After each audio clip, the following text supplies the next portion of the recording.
Towing a 35-foot fifth wheel through downtown traffic is a nightmare every RVer understands. They say what happens in Vegas stays in Vegas. Left. But when you're towing 13,000 pounds of RV through downtown traffic because your GPS betrayed you, you pray you make it out at all.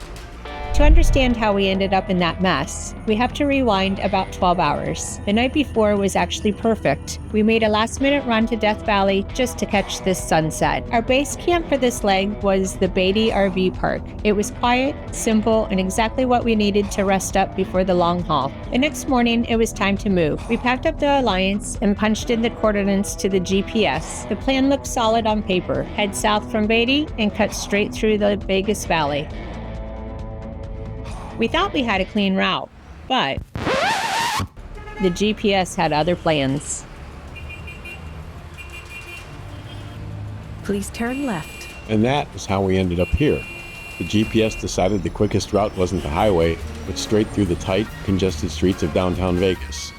Dragging a 35-foot fifth wheel through those intersections wasn't just annoying, it was a mistake. The next 30 minutes were pure white-knuckle driving until we finally saw the entrance to the Oasis. We pulled into the Oasis RV park, parked the rig, and took a breath. We thought the drama was over, but out of nowhere, the sky turned gray and opened up. A massive hailstorm hammered the park.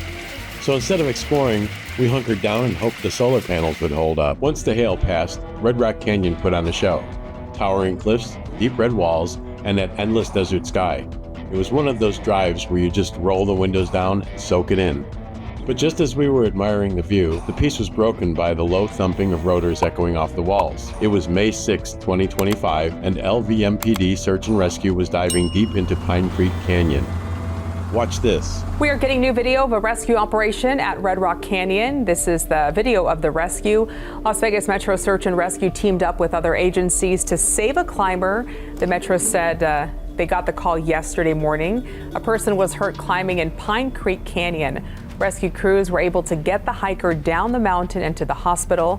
The hiker suffered head, back, and lower leg injuries. On our way back from Red Rock Canyon, we thought we'd do a quick selfie down at the fabulous Las Vegas sign, the iconic view. When we got there, we didn't expect to see lines all the way through the parking lot, so we got ourselves a spot and we took a couple of selfies real quick and a picture of the sign and moved back to our campground. Once we got back to the RV park, it was time for celebration. This was the 50th state that my sister and brother-in-law had been RVing in. Nevada was the last state on their list, and tonight was the night to celebrate that, as this was our last night with them and our last night in Nevada. Cheers. And how many years did this take to get all of them filled? Who knows? We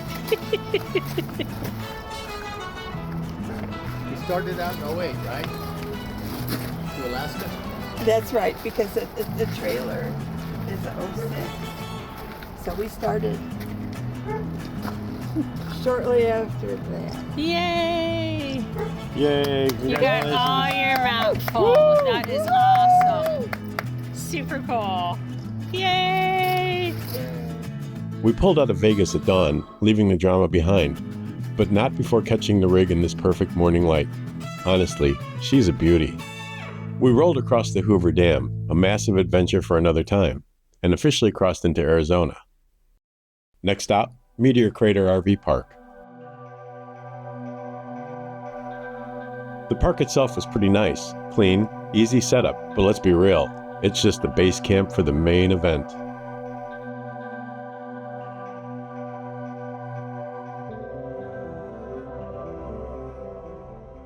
The road builds up the hype. The signs count you down. 4 miles to impact. 3 miles to impact. 2 miles to impact. And we noticed something amazing. Isn't it convenient? The meteor crashed into the earth right next to the visitor center. Talk about lucky planning.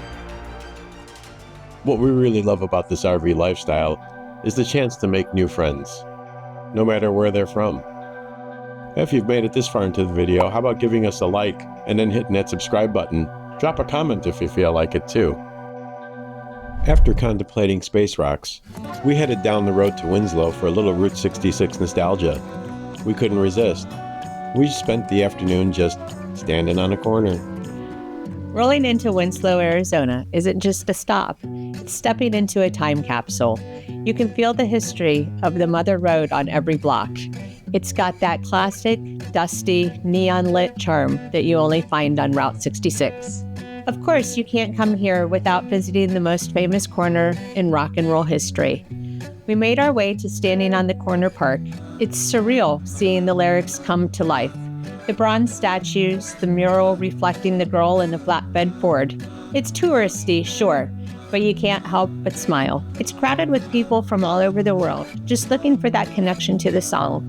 We spent a good chunk of time just people watching and soaking up the energy. It's a tourist trap, but it's the best kind of tourist trap. As the sun started to dip, the mood of the town shifted. We stumbled upon a Native American memorial ceremony taking place nearby, and instantly felt humbled just to be witnessing it. It was a powerful contrast to the pop culture fun earlier in the day.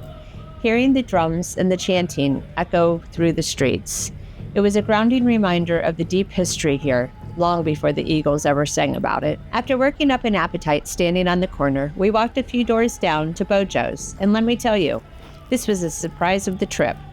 Not only was it dog-friendly, but this meal was phenomenal.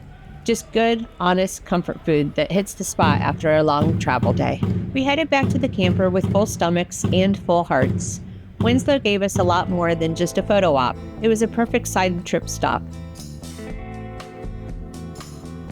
Morning came early, but this is the kind of alarm clock we never complain about. After the chaos of Vegas and the stress of the rescue, seeing the rig glowing in that soft sunrise felt like a total reset. Just us, the rig, and a wide open day ahead. We did our walk around, checked the tires, and hit the road. Today's mission? Threading this beast through the Petrified Forest. Now usually you drop a trailer for national parks, but looking at the map, we decided to gamble and tow the whole house straight through from the south entrance to the north. Entering from the south, you hit the ancient history first. It's wild driving a modern RV past trees that turned to stone 200 million years ago. And for anyone wondering, yes, you can fit a big fifth wheel here. The road is wide, and the pullouts are massive. We treated the 28-mile drive like one long, moving overlook. As we pushed north, the scenery completely shifted. The heavy logs gave way to the painted desert, and suddenly the world turned into layers of red, white, and purple. Honestly, the windshield is the best movie screen in the world on days like this. You don't even need to get out and appreciate the scale of it. We rolled out the north gate, merged onto I-40, and pointed the truck east towards New Mexico. Next stop, our favorite city in the mountains, Santa Fe. It's just a quick overnight, but we never miss a chance to breathe that high desert air. The rescue was behind us, and the road home was finally looking smooth.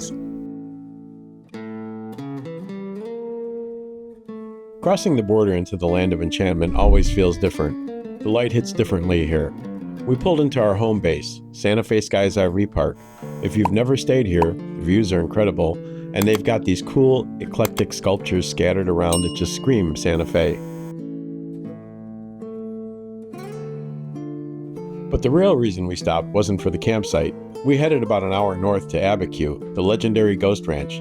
This is where Georgia O'Keeffe lived and painted. And the second you step out of the truck, you understand why she never left. It doesn't even look real. It looks like you're walking inside a painting. The layers of red, yellow, and chalky white in the cliffs are just massive. We spent hours just wandering through the landscape. I took about 1,000 photos here because every time you turn your head, the light catches a cliff face differently and you think, okay, that's the shot. There's a quietness out here that is hard to describe. It's rugged but peaceful. We've seen a lot of rocks on this trip. Death Valley, Red Rock, Petrified Forest, but Ghost Ranch has a soul to it. If you're ever towing through New Mexico, unhook the truck and make this drive. It is 100% worth the detour.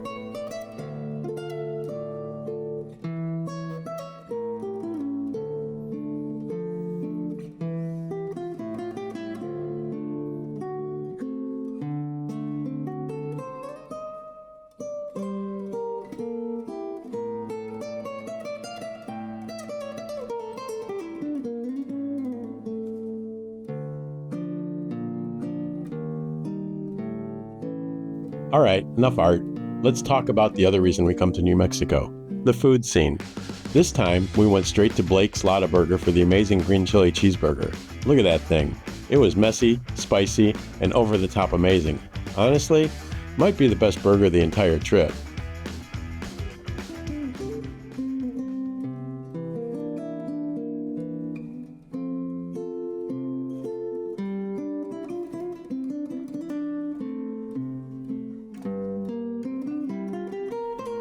To walk off the burger, we hit up our favorite souvenir stop, Tin Yan. Great spot if you want local stuff without the tourist trap prices, and then did a lap around the downtown plaza. Just window shopping, soaking in the adobe architecture, and enjoying civilization for a bit before the long haul home.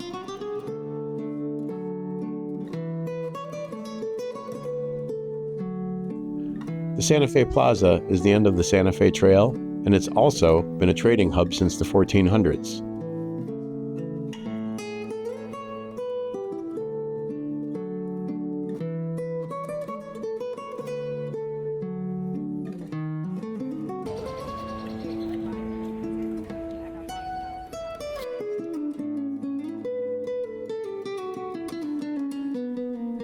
You can't stop in Santa Fe without taking time out to have a margarita.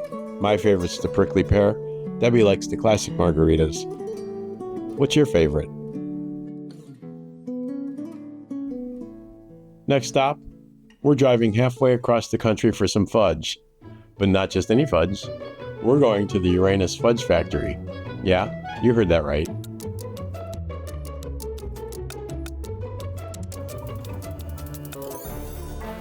We left the high culture of Santa Fe and put the hammer down across the Texas Panhandle. We did a literal drive-by of the famous Cadillac Ranch in Amarillo. Didn't even tap the brakes. Why? Because we had a very specific destination in mind, a place spoken of in legends. Our next stop for the night was a quick layover at an Oklahoma Turnpike rest area. We crossed into Missouri and finally arrived at the promised land, Uranus. Yes, it's a real town, and yes, we are absolutely those people who stop just for the jokes. As soon as we parked, we realized Uranus is a lot bigger than we expected. You walk in the door and the staff immediately yells, "Welcome to Uranus." The hospitality is aggressive. Their slogan, "We're happy to pack your fudge." I mean, come on.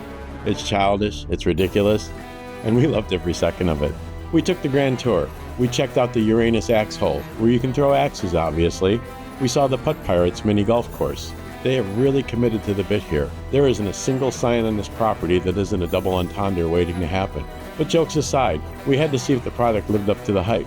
So we grabbed a box of chocolate from the source. And I gotta say, the fudge from Uranus is actually pretty sweet. It was the perfect sugar rush to get us through the last leg of the trip. Belly full of chocolate and immature jokes, we got back on I-44. The rescue in Vegas felt a million miles away now. We were in the home stretch.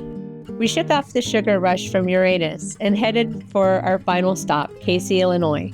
If you don't know this town, it's famous for big things in a small town. We're talking world's largest wind chimes, rocking chairs, everything here is massive. We stayed at Richard's Farm Restaurant through Harvest Hosts. Let me tell you, parking our big fifth wheel next to a 60-foot tall pitchfork made our rig look tiny. It was funny and amazing at the same time. You only see stuff like this in the Midwest. The vibe here was perfect. Spring flowers were popping. They had goats roaming all around. It was the peaceful reset we needed. And of course, since it's Harvest Hosts, we went inside to support the business. The dinner at Richard's was outstanding. Good old-fashioned comfort food. Highly recommend stopping here if you're passing through. We got a quiet night's sleep under the giant pitchfork and hit the road early.